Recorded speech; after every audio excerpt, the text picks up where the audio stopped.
안녕하십니까. 저는 국민의힘 조배수 의원입니다. 최근에 일부 정당에서 국가보안법 폐지를 발의를 했습니다.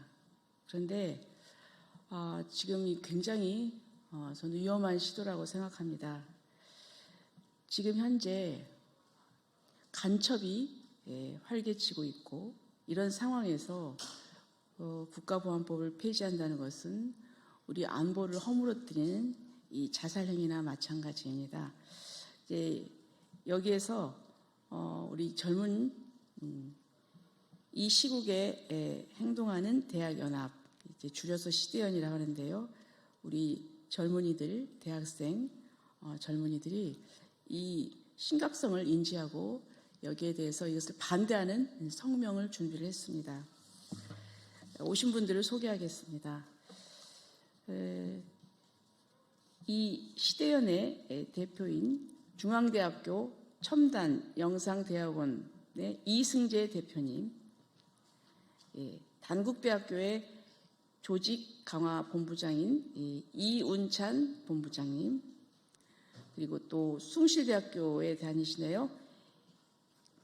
이 모임의 전략기획팀원이신 우리 이형민 대학생, 그리고 지금 이제 회원인 중앙대학교 대학원에 재학 중인 이세욱 회원, 그리고 또 건국대학교의 윤태용 회원, 그리고 또 강남대학교의 권아영 회원, 그리고 인하공업전문대학교의 심세날 회원입니다.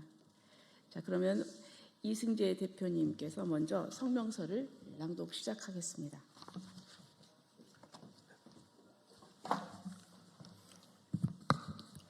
네, 안녕하십니까. 시국행동하는 대학연합 시대연 대표 이승재입니다. 네, 오늘 저희는 여당을 비롯한 일부 진보 진영에서 당론으로 추진하는 국가보안법 폐지안에 대해 강력히 반대하고자 이 자리에 섰습니다. 저희는 오늘 무조건적인 국가보안법 사수를 외치기보다 우리가 직면한 현실과 나아가야 할 합리적인 방향에 대해 호소드리고자 합니다. 존경하는 국민 여러분, 지금 여당인 더불어민주당과 일부 진보 진영은 국가보안법 폐지를 당론과 입법청원으로 강력하게 밀어붙이고 있습니다. 그들은 외칩니다. 요즘 세상에 간첩이 어디 있느냐. 국가보안법은 낡은 유물이다라고 말합니다. 하지만 정말 그렇습니까? 그들의 주장과 달리 우리가 마주한 2024년, 2025년에 대한민국 현실은 참담할 정도로 위태롭습니다. 소설이나 영화 속 이야기가 아닙니다. 지금 이 순간 법원에서 재판받고 있는 실제하는 간첩 사건들이 그 증거입니다. 창원 간첩단 사건을 기억하십니까? 이들은 국내 방위산업의 심장부인 창원을 거점으로 캄보디아 등지에서 북한 공작원과 접선하며 수년간 암약했습니다. 제주 간첩단 사건은 어떻습니까? 지하 조직을 결성해 북한의 지령을 받아 반정부 활동을 조직적으로 전개했습니다. 무엇보다 충격적인 민주노총 전현직 간부 간첩 사건을 보십시오. 대한민국 최대 노동조합의 핵심 간부들이 북한 문화교류국 공작원의 지령을 받아 청와대와 평택 미군기지 등 국가 주요 시설의 정보를 탐지하고 보고했습니다. 심지어 이들은 제도권 정당과 시민단체에 침투해 여론을 조작하려 했습니다. 이것이 낡은 유물의 모습입니까? 아닙니다. 이것은 현재 진행형인 안보 위협입니다. 간첩들은 더 이상 음지에 숨어있지 않습니다. 시민단체, 정당, 노조라는 합법적인 간판 뒤에 숨어 대한민국을 흔들고 있습니다. 그런데 민주당은 이러한 현실을 목도하고도 간첩을 잡는 유일한 법적 근거인 국가보안법을 없애자고 합니다. 간첩 혐의자들이 잡혀 들어가는 이 시점에 간첩 잡는 법을 없애자는 주장이 나오는 것이 과연 우연입니까?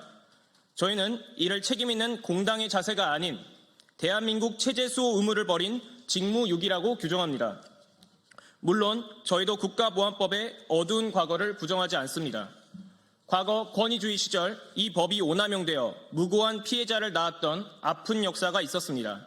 하지만 폐지론자들은 중요한 사실 하나를 숨기고 있습니다. 바로 국가보안법이 그 자리에 머물러 있지 않고 시대의 요구에 맞춰 끊임없이 개정돼 왔다는 사실입니다. 국가보안법은 이미 지난 1991년 헌법재판소의 결정과 여야 합의를 통해 인권 침해 소지를 없애는 방향으로 대대적인 개정이 이루어졌습니다. 당시 개정의 핵심 취지는 법의 적용 범위를 엄격하게 제한하는 것이었습니다. 과거에는 단순히 고무 찬양만 해도 처벌했지만 개정을 통해 국가의 존립, 안전이나 자유, 민주적, 기본 질서를 위태롭게 한다는 점을 알면서라는 주관적 구성 요건을 추가했습니다. 즉, 대한민국은 이미 30년 전에 안보와 인권의 조화를 위해 법을 합리적으로 뜯어고친 역사가 있습니다. 이 법은 독재의 유물이 아니라 민주주의의 성숙과 함께 다듬어져 온 현재의 법입니다. 그럼에도 불구하고 여전히 제7조 등에 대한 우려가 남아있다면 답은 간단합니다. 폐지가 아니라 다시 한번 개정하면 됩니다. 미국 연방대법원이 확립한 명백하고 현존하는 위헌의 원칙을 우리 법에도 적용할 것을 강력히 제안합니다.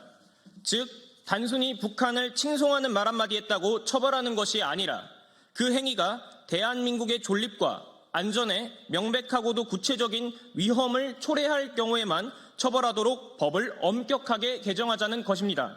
이렇게 하면 표현의 자유는 확실하게 보장하면서도 체제를 위협하는 진짜 간첩 세력은 빈틈없이 걸러낼 수 있습니다. 만약 이 법을 전면 폐지한다면 어떻게 되겠습니까? 우리 형법상의 간첩죄는 적국을 위해 활동한 자만 처벌합니다. 헌법상 북한은 국가가 아닌 반국가 단체이기에 국가보안법이 사라지면 북한의 지령을 받은 자들을 간첩죄로 처벌할 수 없는 치명적인 입법 공백이 발생합니다. 존경하는 국민 여러분, 그리고 정치권 관계자 여러분, 안보 위협이 코앞까지 닥친 상황에서 대문을 활짝 열어 젖히는 것은 개문읍도의 어리석음과 같습니다. 간첩이 활개치는 세상에서 간첩 잡는 법을 없애자는 궤변을 멈추십시오. 저희는 호소합니다. 무책임한 폐지가 아닌 명백하고 현존하는 위헌 원칙에 입각한 합리적 개정으로 인권과 안보라는 두 마리 토끼를 모두 잡는 성숙한 대한민국으로 나아가십시오. 감사합니다.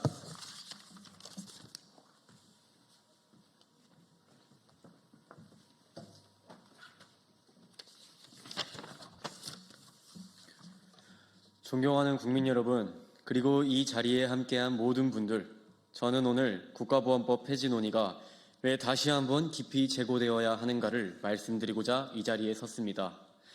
민혁당 사건을 기억하십니까? 서울대 법대를 졸업한 한 청년, 김영환입니다. 그는 누구보다 지적이었고 누구보다 이상주의적이었습니다. 그는 학문을 사랑했고 사회를 바꾸고 싶다는 열망으로 가득한 사람이었습니다. 그러나 북한은 그 지식을 이용했습니다. 그 이상주의를 이용했습니다. 그리고 결국 그는 학자가 아니라 북한의 지령을 수행하는 지하 조직의 핵심 인물이 되었습니다. 민혁당은 결코 단순한 이념 연구 모임이 아니었습니다. 그곳에는 암후문이 있었고 지령이 있었고 대한민국 체제를 흔들기 위한 전략이 실제로 존재했습니다. 이 사건이 우리에게 주는 교훈은 매우 명확합니다. 간첩은 사상에서 시작해 지령으로 끝난다. 학문은 순수했지만 북한은 순수하지 않았다. 이것이 바로 우리가 국가보안법을 쉽게 내려놓지 못하는 이유입니다. 형법은 간첩 행위가 일어난 이후에 처벌할 수 있습니다. 군사기밀보호법은 정보가 빠져나간 이후에 대응합니다. 그러나 민혁당 사건이 입증했듯 간첩 행위는 언제나 초기 단계에서, 즉 사상의 영역, 연구의 영역, 교류의 영역에서 시작됩니다. 사람들이 가장 선한 마음을 품고 있을 때, 가장 정의로운 말을 외칠 때, 가장 큰 이상을 품었을 때, 그때 북한은 다가옵니다. 왜냐하면 바로 그 지점이 가장 취약하기 때문입니다. 저는 대학생입니다. 오늘의 청년들은 SNS와 유튜브, 디스코드와 텔레그램 속에서 살아갑니다. 총성이 들리지 않는 전쟁 속에서 살아가고 있는 것입니다. 이미지는 총알보다 빠르고 알고리즘은 미사일보다 정확합니다. 우리는 평화를 원합니다. 그러나 누군가는 우리의 평화를 전략적으로 이용하려 합니다. 오늘의 대학생들은 취업난과 불평등, 분노와 불안 속에서 살아갑니다. 그리고 바로 그 감정들이 민혁당 사건처럼 외부 세력의 전략에 이용될 수 있다는 사실이 우리를 가장 두렵게 만듭니다. 그래서 저는 이렇게 말하고 싶습니다. 우리는 누군가의 혁명 전략에 이용되기 위해 대학에 온 것이 아니다. 우리는 자유로운 시민이 되고 싶은 것이지 다른 누군가의 공작 목표가 되고 싶은 것이 아니다. 국가보안법은 청년의 자유를 억압하기 위한 법이 아닙니다.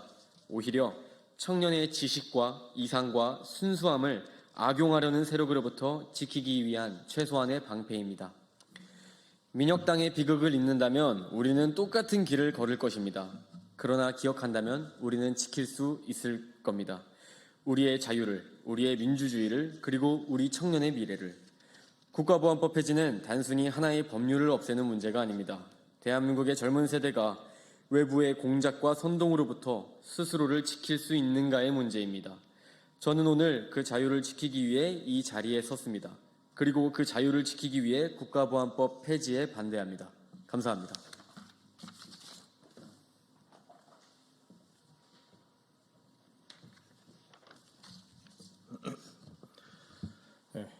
안녕하세요. 저는 오늘 국가보안법 폐지 소식을 듣고 달려왔습니다. 이번 사태를 저는 대한민국의 자살이라고 규정짓겠습니다. 다시 한번 말씀드리겠습니다. 이번 사태를 저는 대한민국의 자살이라고 규정짓겠습니다. 그 이유는 북한 간첩들에게 실질적인 이적 행위를 허용하고 대한민국을 팔아넘기는 행위이기 때문입니다. 몇몇 사람들은 얘기합니다. 국가보안법이 없이도 형법 제98조가 그 역할을 대신할 거라는 걸 말합니다. 진짜일까요? 단호하게 말씀드립니다. 이는 명백한 거짓말이고 법적 현실을 외면한 궤변입니다.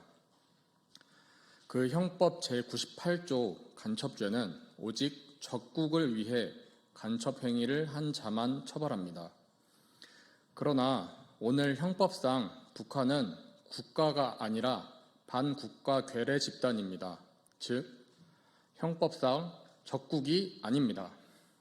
이 말은 즉 국보법이 사라지는 순간 북한 공작원이 대한민국 군사, 산업 기밀을 넘겨도 간첩죄로 처벌할 수 없게 된다는 것입니다.